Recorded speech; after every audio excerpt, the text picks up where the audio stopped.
થકી સમુદ્ર ખળભળશે, અરે ડુંગરાઓ ડોલશે, આ ધરતી ડોલશે. તમારા હાથમાં પૃથ્વીના છેડાને બરોબર પકડી રાખજો.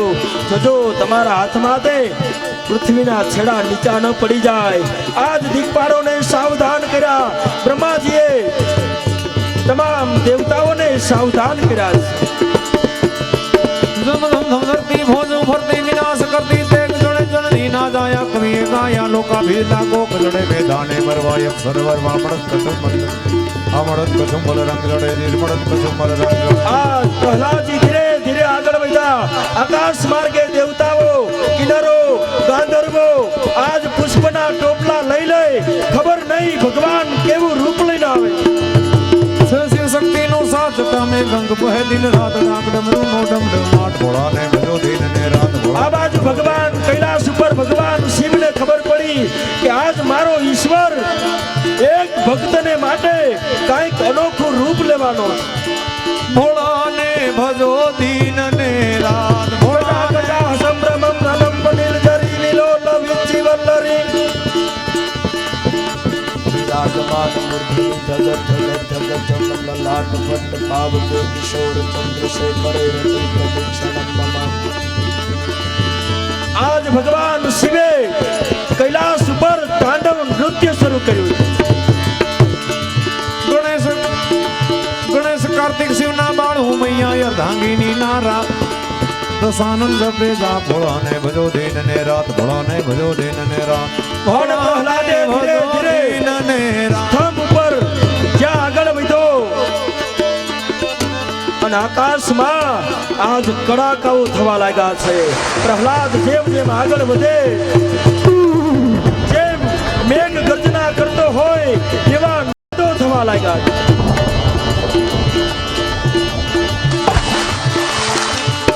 આ નૃસિંહ પ્રાગટ્ય છે.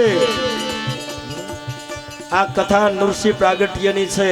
પટ ફાટ્યો ને ફટ પ્રગટ્યો એમ નહીં. અમારા વૃદ્ધો એમ કહેતા કે નૃસિંહ પ્રાગટ્યમાં બ્રાહ્મણો વ્યાસપીઠને તોડી નાખતા. એટલે એમ ભગવાન નહીં આવે. એક સાથે બધા તાલી પાડો. આ તો નૃસિંહ પ્રાગટ્ય.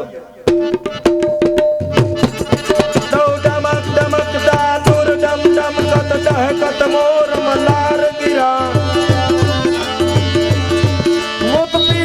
શબ્દ પુકારક જાતક પીયુ પીયુ કોકિલ કંઠ વિરા દળ દળ નવ હોત કડાકા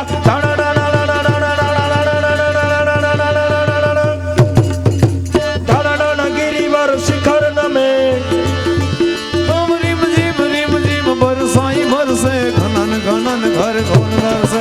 આકાશમાં કડાકાઓ થવા લાગ્યા છે. મેઘ ગર્જના કરવા લાગ્યો. અને આ સમય સુખદેવજી કહે રાજન કયો સમય? વૈશાખ શુક્લ 14 વિશાલ રવિ હોત અસ્ત. બરોબર વૈશાખ મહિનો છે, 14ની તિથિ છે અને બરોબર સંધ્યાનું ટાણું છે. ચારેય દિશાઓમાં અંધકાર થવાનો છે. વૈશાખ શુક્લ 14 વિશાલ રવિ હોત અસ્ત સંધ્યા કાળ. ભગવાન સૂર્ય અસ્ત થયા છે. અન પ્રહલાદે આગળ વધ્યો. જોજો ગમે એમ તોય બાળક છે. અન પ્રહલાદનું મન ડગ્યું છે. અરે આ તો લાલ ત્રાંબા વરણ સ્તંભ છે. આને બત ભરું તો કદાચ બળીને ભસ્મ બની જાવ. કદાચ આમાં મારો ઈશ્વર નહીં હોય. ત્યાં તો જેવું પ્રહલાદનું મન ડગ્યું ત્યાં તો વૈકુંઠમાં ભગવાનનું સિંહાસન ડોલવા લાગ્યું. ભગવાન ધ્રુજવા લાગ્યો કે મારા ભક્તનું મન ડગ્યું છે. અને ભગવાને એ સમયે આ સ્તંભની અંદર લાલ કીડીઓની હાર બતાવી. બેટા આમાં પણ હું જ છું. અને જેવી કીડીઓની હાર દેખાણી પ્રહલાદ નાચવા લાગ્યો છે. હે પિતાજી હજી સમય છે, માની જાઓ. આ સ્તંભમાં પણ મારો ભગવાન છે.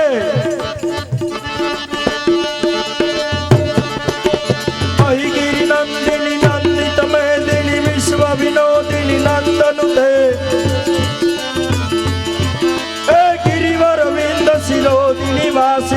વિષ્ણુ વિલાસિની વિષ્ણુનું તેજ ભગવતી હે સિદ્ધિ કંઠ કુટુંબિની ભૂરી કુટુંબિની ભૂરી કૃતે જય જય હે મહિષાસુર મર્દિની રમ્ય કપર્દિની શૈલ સુતે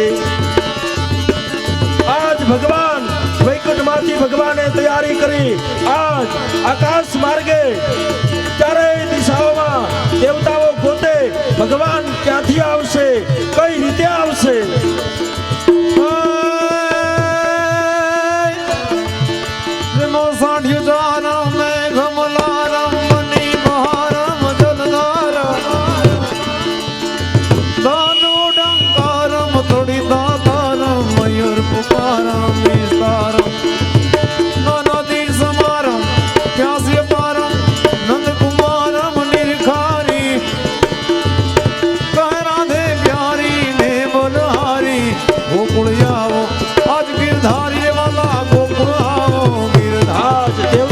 પ્રાર્થના કરે હે મહારાજ હવે હિરણા કશ્યપનો ધર્મ ખમાતો નથી આપ આવી ધર્મની સ્થાપના કરો અને પ્રહલાદ ધીરે ધીરે આગળ વધવા માટે જાય અને જ્યાં સ્તંભને બધ ભરવા માટે પ્રહલાદ આગળ વધ્યા ત્યાં તો ભયંકર કડાકો થયો આ કડાકાની સાથે પૃથ્વી ડોલવા લાગી દિગપાળો ધ્રુજવા લાગ્યા અને કડાકાની સાથે ડુંગરાઓ ડોલ્યા સમુદ્ર ખળભળવા લાગ્યો અને સ્તંભ ફાટ્યો ફાટવાની સાથે આ સ્તંભમાંથી ભગવાનનું નૃસિંહ રૂપ પ્રગટ થયું કેવી નાદ થવા લાગ્યા ભગવાન મોટી મોટી જીભ છે અડધું રૂપ નરનું અને અડધું સિંહનું મોટા મોટા દાંત તોડી પ્રલંબ ભુજ લઈ પકડ લ્યો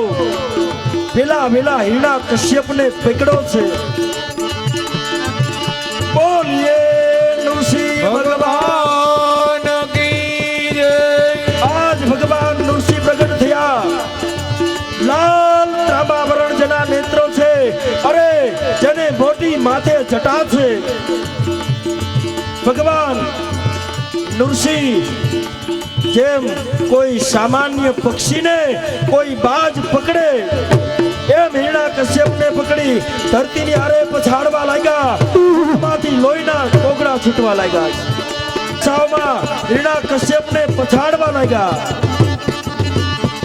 જાણે કોઈ તેતર કોઈ બાજ જેમ સર્પને ચૂથે એમ હિરણા કશ્યપને ભગવાન ચૂથવા લાગ્યા વૈશાખ શુક્લ ચૌદશ વિશાળ રવિ હોત બરોબર સંધ્યાનો સમય વૈશાખ સુદ 14 ની તિથિએ સંધ્યાના ટાણે ભગવાન પ્રગટ થયા આ રૂપ જોઈ જે દેવતાઓ પુષ્પના ટોપલા લઈ અને ભગવાનને વધાવવા માટે આવ્યા હતા એ ટોપલા મૂકી ચારે બાજુ ભાગવા લાગ્યા આ રૂપ જોયું ભગવાનનું નદીઓના વેણ ફરવા લાગ્યા ડુંગરાઓ ડોયલા સમુદ્ર આખો ખડભડવા લાગ્યો આ નાદ 3 ભુવનમાં ગુંજવા લાગ્યો હિરણા કશ્યપ ધ્રુજવા લાગ્યો છે પકડી અને ભગવાન પોતાના મુખ વડે હિરણા કશ્યપને ચીરવા લાગ્યા પોતાની લાંબી જીભ બારી કાઢી અને હિરણા કશ્યપને રુધિર માંસ આંતરડા લઈ અને ભગવાન પોતાના માથે ચડાવે આજ અખિલ બ્રહ્માંડનો માલિક ગાંડો તુરબીનો છે ભગવાન ગેબી નાદ કરે ભગવાન ધરતી પર પગ પછાડે એક બાજુ ધરતી ડોલવા લાગી છે દિગપાળો સાવધાન ધરતીના છેડા પકડા છે વળી બીજી બાજુ ભગવાન પગ પછાડે ઈ બાજુ ધરતી નમી જાય મારા ભક્તને તે ખૂબ હેરાન કર્યો છે ધરતીની હારે પછાડે હિરણા કશ્યપના મુખમાંથી લોહીના કોગળા છૂટવા લાગ્યા ત્રાહિમામ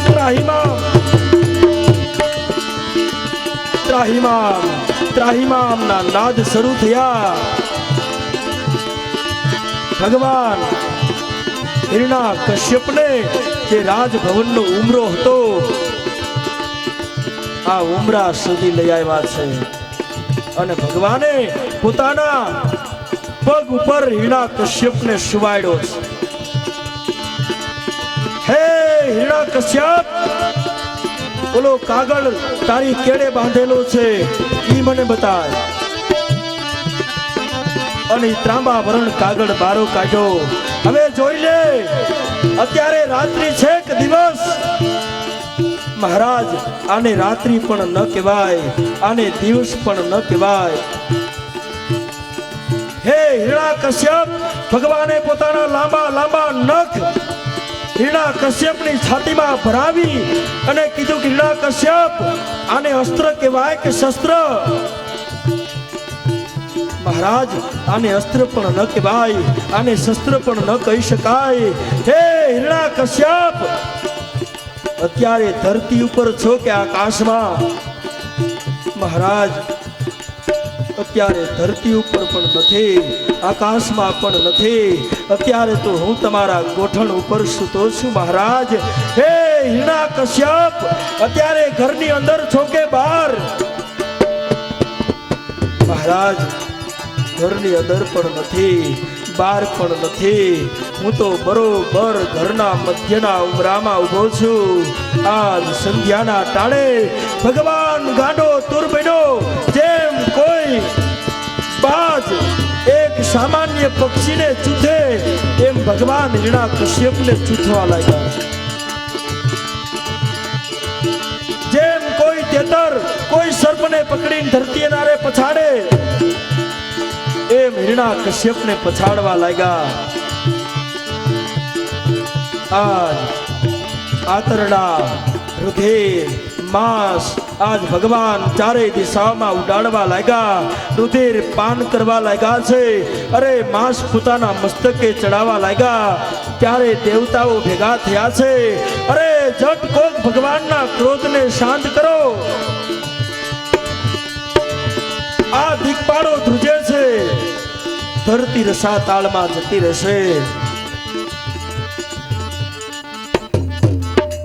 ભગવાનના ક્રોધને શાંત કોણ કરે? ભગવાન ગાંડા તુર બન્યા છે. ત્યારે કીધું કોઈ લક્ષ્મીજીને બોલાવો. એના પતિ છે, એના થકી એને જોઈ એનો ક્રોધ શાંત થાય. લક્ષ્મીજીને બોલાવવામાં આવ્યા છે.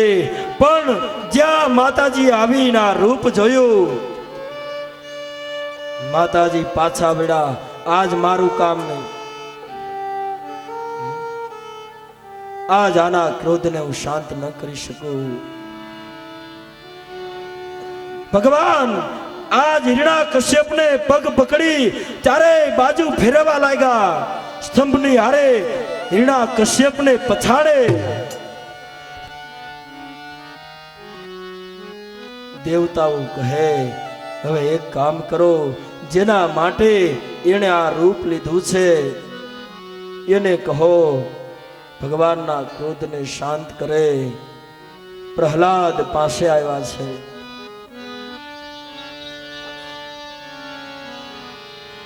હે બેટા, ભગવાનના ક્રોધને શાંત કરો. પ્રહલાદ ધીરે ધીરે આગળ વધ્યો છે. બે હાથ જોડી અને ભગવાનની સામે ઉભો રહ્યો. ભગવાન ચારે દિશાઓમાં નજર કરે એવી આકાશમાં મેઘ ગર્જના કરતો હોય એવા ભગવાન નાદ કરી રહ્યા છે.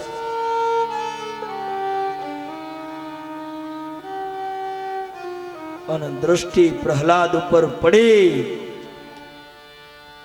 ભગવાને હિરણા કશ્યપને પકડી અને ધરતીની ઉપર ફેંકો. અને પ્રહલાદની સામે જ્યાં દ્રષ્ટિ કરે ત્યાં તો ભગવાનની આંખમાં આંસુ આવ્યા છે. ભગવાને પોતાના બે હાથ ઊંચા કર્યા. હે બાપ પ્રહલાદ! દોડી પ્રહલાદ ભગવાનના હાથ પાસે ગયો છે. ભગવાને પોતાના ખોળામાં બેસાડ્યો. આજ અખિલ બ્રહ્માંડનો માલિક પ્રહલાદને ચૂમીઓ લેવા લાગ્યો છે. મસ્તક ઉપર હાથ ફેરવે. ભગવાન પ્રહલાદને કહે, બેટા મારે આવવામાં મોડું તો થયું નથી ને બાપ? નહીં મહારાજ, તમે યોગ્ય સમયે આવ્યા છો. બેટા મારા માટે તારે ઘણા દુઃખ સહન કરવા પડ્યા છે. માગ બાપ, શું આપું? આજ જે માગે તે તને આજ આપવા માટે તૈયાર છું. અને ત્યારે પ્રહલાદે કીધું, મહારાજ મારે કાંઈ જોતું નથી, બસ જન્મો જન્મ આપના ચરણમાં અમને ભક્તિ રહે.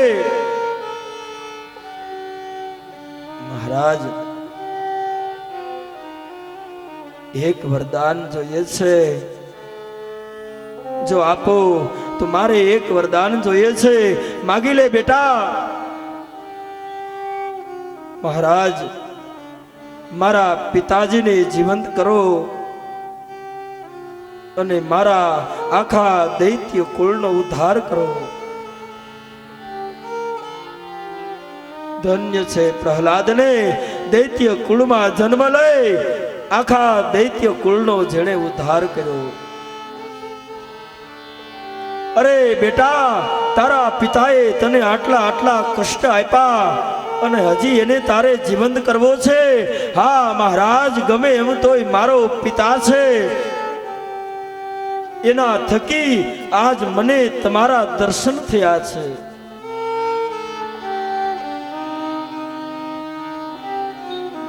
મારા આખા દૈત્ય કુળને સ્વર્ગની પ્રાપ્તિ કરાવો.